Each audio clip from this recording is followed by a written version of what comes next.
So, Jessica, and we can both talk about this, but maybe you can start. So, with this crazy crisis that we are having, um, what have you done to stay sane as a mom? How are you uh, coping or managing to survive so that you can, take care of your family? And Amy, that's a really good question. And I think that most of the time, if when I'm doing well with maintaining sanity, so we'll have to be real here. We're not always doing well with maintaining sanity, but when I'm doing well, it's because it's right up there near the very top of my priority list, keeping sane. And I think that more than anything, as far as what I've learned during this last 4 weeks, is just that me learning to manage myself as mom is at least three-quarters of the battle. And just learning to kind of the way that I would do with my children, anticipating what they need beforehand. So when they're starting to get fussy, I know, okay, they haven't slept enough, they're missing, they need to eat, they need to get outside, get some energy out, really trying to step back from myself and ask myself the same question about me instead of asking what do I feel like doing, because I feel like I have a 4 month old. I feel like sleeping and I feel like watching TV and eating unhealthy food. That's what I feel like doing. So instead, just trying to be using those same set of skills and say, okay, what do I need? I know that this week I'm going to need to talk to some friends. So like trying to anticipate it and get to it before it gets bad, but watching my own cycle and realize that I'll bury myself in work until I'm desperate for human contact, and then I'll be frustrated, and that'll come out in how I am with my kids.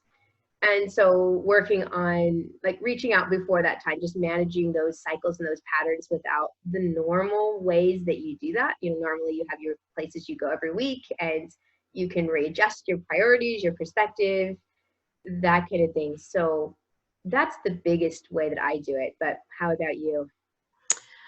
Um, well, I was glad. It just reminds me of how true it is that even without a crisis, it is hard to maintain sanity as a mother. So I'm thinking, wow, gosh, here we are, and we can't even do the things we normally do. And I so agree with you that you have to really be thinking ahead. So it's funny because last week, it was, I was PMSing. It was the day before my period. I had one of those low moments, and and my go-to is typically, on sugar if I have, if that's kind of my go-to. I think a lot of women probably do that have that, but I I didn't have any really, we're not going and buying a lot of sweets, or we can't just go get a dessert. You'd have to bake it. So I told my husband, I said, can you just bring something? He was going to grab something. Can you just bring something small? And he brought back some York mints. And I tell you, each of us had just like a couple York mints, but it was like all that I needed. So that's on a bad day. Like there's nothing else and I just need a little bit of sugar. And it really actually did. It's kind of funny. I think some of those things honestly get such a bad rap, like the coffee, the sugar, the binge watching Netflix, but I think sometimes you just have to have a little chocolate. That's how I feel. So, um, not every day, because else it gets to be this crazy addiction. But I think sometimes if it's really bad, it does help to have a little bit of caffeine or something. But one thing that I know I need is exercise, and exercise really helps me. So it helps me stay stable mentally and emotionally, physically. I even read a book at one point about how exercise, um, 30 minutes of aerobic exercise every day can actually act the same as an antidepressant. That's how powerful it is. So, and that was a doctor out of a researcher who had written this book. So I've always taken that really seriously. So if I know that I'm heading into a couple of tough days, or like every day is tough right nowadays, I will try to get up and do a little bit of aerobic exercise, be it, running around the block, or even, stairs, something that will get my heart rate up and actually um, balance me out for the day. So that's one of my go-tos. Now, kind of jumping back to you, are there any practical things for you that you have been able to do? Like you talked about calling friends. Are there any other practical things you do with these three kids all around you that can just give you a little bit of a breather? Yeah, and that's really important, the little breather. Winnie the Pooh, that is actually one of the things kind of similar, I guess, to what you were saying about chocolate that sometimes gets a bad rap, so you're going to turn on the TV. But I, it is really true, and I have realized that it actually is better to watch Winnie the Pooh for half an hour.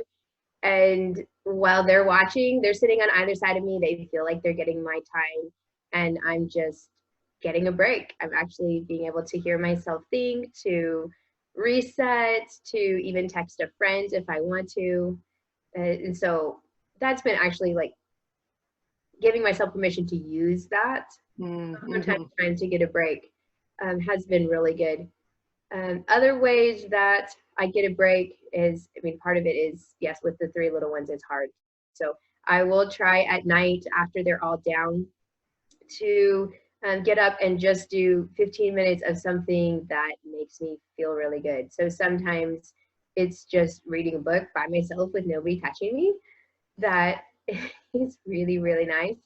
Other times I will, during nap time, I'll work on just the one project. Sometimes there's a project that makes me feel good. I really want to, just brief to organize the newborn clothes or to pull them all out of the drawers and get out the 6-month things. Just something little instead of doing dishes during nap time, Yes. um, which is, I sometimes do that. I sometimes do dishes during nap time, but then the problem is that after nap time is over, then I don't feel refreshed, and that's not good if we're not going somewhere. um, yeah, another thing that we've done really practically is I'll put my little kids in the swing and I will make that call to a friend or send some cute kid pictures to some of my mom groups. And I'll do that while they're in the swings, while I'm pushing them in the swings, because that's something that where they're engaged in something, I'm out there, we're getting some vitamin D. And that's also a good time. Sometimes as I won't call, I'll just look at the sky, breathe deep, just some of those things um, that just gives you a few minutes while the kids they feel like they're getting a few minutes too. That's great. Yeah, nature is another thing. I'm a big proponent of getting into nature. I've actually read articles of how much nature affects you in terms of decreasing stress, decreasing blood pressure. Even if you just sit under a tree, breathe in the air, smell a flower, something like that. So that's huge. And even listening to water. I don't know if you've heard of this, but I know that there's negative ions and positive ions. And so um, positive ions are the ones that don't make you feel good, so like a hair dryer or air conditioning, but negative ions are like a rushing waterfall or a thunderstorm. And those, whenever I'm in the presence of like moving water, so even if I can just turn on water and listen to water moving, it makes me feel better.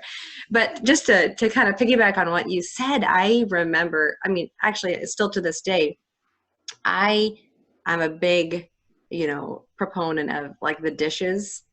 There will always be dishes. There will always be dishes. So if I have a moment and I can actually do something else, I know that I'll get to the dishes. The dishes will get done. So I will not often, but sometimes make that decision. Like, you know what, right now it's just more important to sit down and breathe and read something or call a friend than do these dishes. So that's been important for me. Another thing is I remember and even to this day with my older kids, they will pop in the bathroom when to me, the shower is one of the most wonderful places, right? So as a young mom, early, with young kids, you barely get to shower. You barely get like that time. And so I've always used that as my little spa time.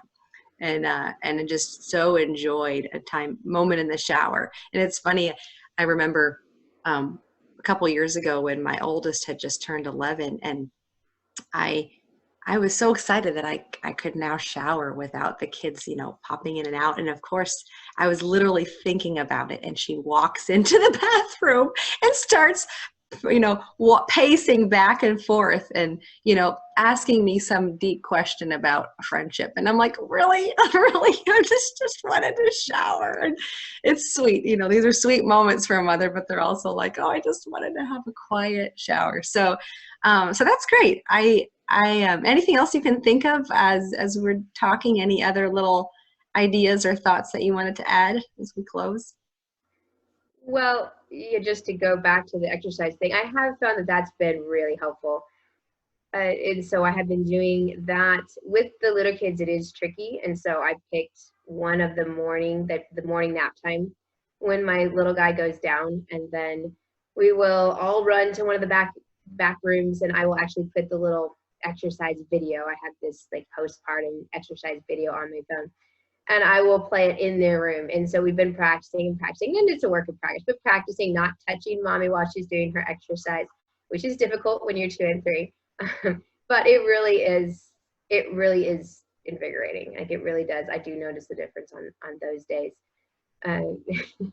That's great. Yeah, no, I do too. I've had so many moments in my living room with my kids hanging on me as I've been exercising. And I think I remember my youngest, she would, I at some point I was like, you know what, this is not gonna last forever. So go ahead and hang on me now. So as they get, she literally, I was doing these moves where she would just be, I'd do the plank and she's on top of me like, well, I'm going to be even stronger on this plank. So, but that's great. Okay. Well, thank you so much, Jessica. I think we'll go ahead and wrap up this section. And I hope all of you guys got a little bit of some tidbits that you can use to get through your day.